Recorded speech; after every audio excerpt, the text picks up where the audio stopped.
Hey, this is Tuhan Aditya from LightHaven. I get a lot of questions around the 64 attacks from Pekiti Tirsia Kali, and I haven't made a video on 64 attacks just yet because till now I've never really thought that I had anything else to offer than was already out there. There are way better resources for 64 attacks and Doce Methodos. However, I was recently teaching a class on the four walls and their relationships to diagonal lines and how we approach defensive movements within Pekiti. And I thought that that's something that would be interesting to share with you guys. So today we are learning how to weaponize our four walls and go from just thinking of them as blocks to thinking of them as entries or attacks within the tri-V formula of Pekiti Tirsia Kali. Grant Tuhan always says that we don't have defense in Pekiti Tirsia Kali. You have offense, counter-offense and re-counter-offense. And the reason he gives is because in warfare or when you're fighting on the street, if I'm just going block, block, block, block, block, block, block, somebody else is going to come and hit me. Or if I'm just going block, block, block, block, block, at some point someone's attack is going to slip through.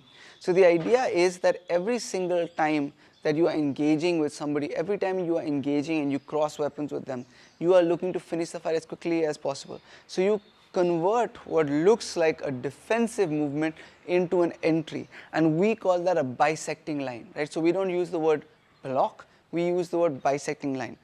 They're in appearance very similar, but the reason why we use the word bisecting line is because the word bisecting line implies an entry, whereas a block just implies a block just implies a defensive movement used to stop an incoming attack. But a bisecting line is I'm not just stopping the incoming attack, I am converting that into an entry. The four walls, the set is, I'm imagining a high attack is coming, a high forehand from there, that's my inside check. I'm imagining an outside attack is coming, a high backhand is coming, that's my outside check. Now it's coming to my elbow, that's a lower inside check. To my elbow, that's a lower outside check. To my legs, then I'm going high, low, high, low. Now, I've seen versions of this where people are sidestepping the entire time. I've seen versions of this where people are doing open triangle the entire time. I've seen versions of this where people are doing diamond footwork the entire time. It's really up to you. It depends on how your teacher teaches it. All of them are applicable. However, I'm going to be looking at the first four movements of this, that high inside check, that high outside check, that medium inside check, that medium outside check. And we're going to be looking to weaponize that. So the first movement, my right leg, my weapon leg is forward. I'm going to imagine a high slash is coming to my neck from here. I'm going to go inside check. Now if you want to add a side step to it, that's up to you. That's how I taught it. Inside check. And now I'm going to step back with my left leg as I come up with that angle 4. And then I come down with that angle 1. My hand, I'm still simulating that my hand is holding on to my opponent. Pulling and hitting and hitting. So one more time, I go side step, inside check, I step back with the left leg, angle 4, angle 1. Then I side step to the left, outside check. And now from here, I step forward with the left leg, high thrust, step back, angle 2 slash. And then I can go again. Now the next one is going to be medium to the elbow. Inside check with the side step, I step back, angle 4, angle 1. Outside check to the elbow, step forward, high thrust, slash, and then I can start again. 1, step back, 4, 1. Outside check, step forward, thrust, slash. Inside check, step back, 4, 1. Outside check, check to the, stepping to the left, step forward, thrust, slash. I'd like to take a short break in this video, tell you a little bit about the exclusive content that we offer on our YouTube memberships and on our Patreon page. On both pages, we have exclusive extended versions of these videos that go out on YouTube for free, but we also have another series called the Drill of the Week that happens on both pages, where I look at double stick, double knife, single knife, stick and knife, empty hands, and every week I give you a series of drills that you can spend the rest of the week practicing. However, on Patreon, we have 2 exclusive series that happen only then. First is something called a Tuhan's Training Thoughts, where I give you my thoughts on training, on approaching fights, on training people for fighting, on teaching, just my approach to the martial arts. And another is a series called Ancient Arts, Modern Warriors, which is an extended opportunity for you and me to geek out on the martial arts together. So we're looking at the relevance of the martial arts, the connection of the martial arts to each other, evolution of martial arts. We're having some really interesting interviews, extended versions of the interviews that again go out on YouTube for you guys. It's again just an extended way for you and me to enjoy and explore the martial arts together. So if you'd like to know anything more about any of these pages, please do check out the links in the description down below. Now back to the video. So if Zarir gives me an angle 1 and I just block and he gives me an angle 2 and I just block and he gives me another angle 1 and maybe I have a different block or something or the other, at some point something is going to slip through, right? Maybe let's say I'm doing the same to Zarir and Zarir is just going to block, just block, and then I do something else and he again just blocks, and then I do something else and again he just blocks, but then I've gone around and it's gone through. So the idea is, even if we're just fighting one person and you're not fighting, then nobody else who can come and hit you from behind, just being defensive, some point something is going to slip through. I am going to be looking at what are his reactions. Let's say I know he likes to do an inside check, and every time I attack him he does something like that.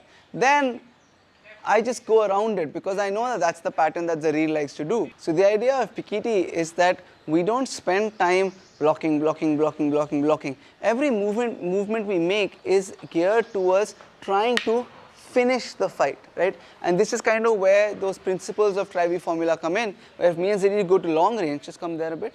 If we are at long range, my job over here is to get past Zarir's weapon. However it is I'm going to get past Zarir's weapon, right? I need to make an entry, so come closer a bit. So let's say he gives me angle 1, I go angle 3 to his angle 1 as I step 45 degrees.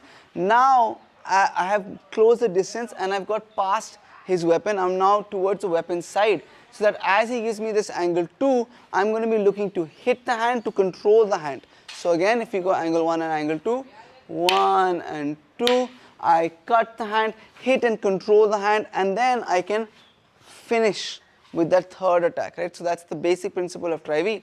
If we come closer, if we input this into our concept of 4 walls, my first, let's say that I am at a closer range. I don't feel comfortable to go to the outside. I don't feel comfortable, give me angle 1, I don't feel comfortable parrying it, I don't feel comfortable doing this kind of right-on movement, whatever reason, I'm stuck on the inside. If I just block, he's going to come back and do something else. But if I'm using those Tri-V principles, I want to convert this movement into an entry, right? So again, come closer a bit. He's giving me here. I can either go from there into that ride-on, or what we're going to do right now, I am going to tap the hand, reach around, grab the hand. I'm going to step back. As I step back, I come up with that angle 4 and come back down with that angle 1. So if you go a little bit further away, come closer. Zarir is giving me an angle 1, I go inside check, I step back, as I step back I pull his hand down and I hit with an angle 1, and then I come back and I hit with that angle 4, and then I come back and I hit with that angle 1, all the while I'm controlling and elongating his hand. The same concept can be done with the angle 2, he's giving me an angle 2, I have that outside check where I am checking his weapon and I'm checking his hand. If I'm going palm facing down, that's going to be a slightly different mechanic. If I can get further behind him and I can go palm facing up to his tricep, that's a different mechanic. But let's say again he's giving me angle 1. I come here from angle 2, sorry. From here I'm going to push his hand down as I thrust. And then from here I'm going to step back. I'm still controlling this hand. I have not let this hand go, so he can come around and hit me. Come closer. I'm still controlling this hand, and now I'm going to step back as I hit with an angle 2. Why am I choosing these specific attacks? Because from here, if I go with angle 1, it's easy for him to block or it's easy for him to parry. Right? He has options. But again, from here, if I go with the thrust, the most that he can maybe do is parry the tip out, but I can come right back with an angle 2. It's really hard for him to parry that angle 2. He's going to get his hand cut. Maybe he can jam my wrist, but then I can roll over and do a whole bunch of things, right? So that's why we're choosing these attacks. So one more time, with the angle 1, inside check, I'm choosing the angle 4 because how is he going to block this? He could come and go to my elbow. He could come here, but then because he's so extended, I can just switch and go over there. I am pulling him forward into my attack. And then I'm coming back again. If I feel like he still has his senses about him and maybe he's going to block or something, I can do up and smash his hand instead of his head. And then I have a whole bunch of disarm entries, or I can have locks, or I can have cuts, or I can cut his leg or whatever, because the same motion, one more time, this same motion, instead of me going up, can also just go to his legs and then come back, go to his legs, go to his legs, go to his leg, go to his hand, go to his head as I pull him forward, and then go to his leg. There are so many variations, but the most important thing is I'm weaponizing my four walls. I'm not using them as just blocks, I'm using them as entries. And it's the same thing right now. He's giving me high attacks, but if he attacks my elbow, it can be the same thing. One really important thing to keep in mind though, if Zarir comes closer, is the movement of my stick is not here. It's very slowly, it's that. I'm kind of sliding and diffusing and the energy of his attack, as opposed to just meeting it head on. If I meet it head on, I need to be going to the outside. It's going to be very hard for me to meet it head on and then go and class this and then slide my stick out. So when we're doing that four wall, that's what we're looking to do. It's sliding it off to diffuse that energy as I grab that hand. I step back to pull him forward, get him off balance, hit, and I hit. Same on the other side. I'm not meeting it. It's kind of that same sliding off motion, not fully this time, but still partially. And then I come back with that thrust, and then I step back, and that's my angle to slash. I'm still controlling this arm, elongating his arm, elongating him, breaking his structure.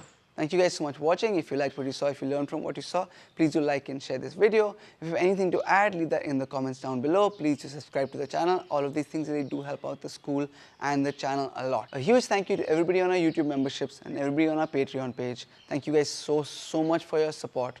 If you would like to know more about the exclusive content that we offer on either of the two pages, check out the links in the description down below. Thank you, Lakan Guro, for your assistance. Thank you guys for watching, and see you in the next video.